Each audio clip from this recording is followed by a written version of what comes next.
Samantha हमेशा से सोचती थी कि उसके परिवार का घर साधारण था, कुछ खास नहीं। एक शांत पड़ोस में स्थित यह एक सफेद पिकेट बाड़ और एक अच्छी तरह से बनाए गए बगीचे के साथ एक आरामदायक 2 मंजिला घर था। फिर भी जब वह एक दोपहर धूल भरे अटारी में घूम रही थी तो उसकी नजर कुछ असामान्य पर पड़ी।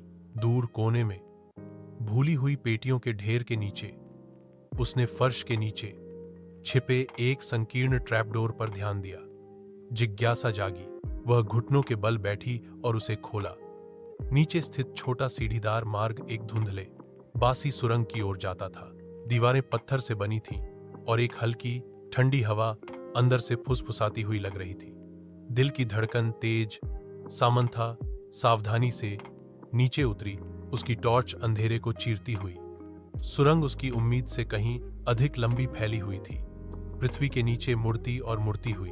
उसे यह एहसास नहीं हो रहा था कि वह अतिक्रमण कर रही है, कि कोई उसका इंतजार कर रहा था।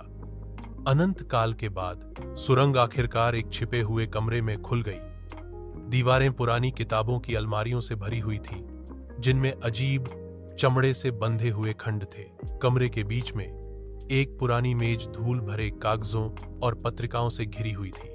जैसे ही सामंथा दस्तावेजों को देख रही थी, उसके हाथ कांप रहे थे।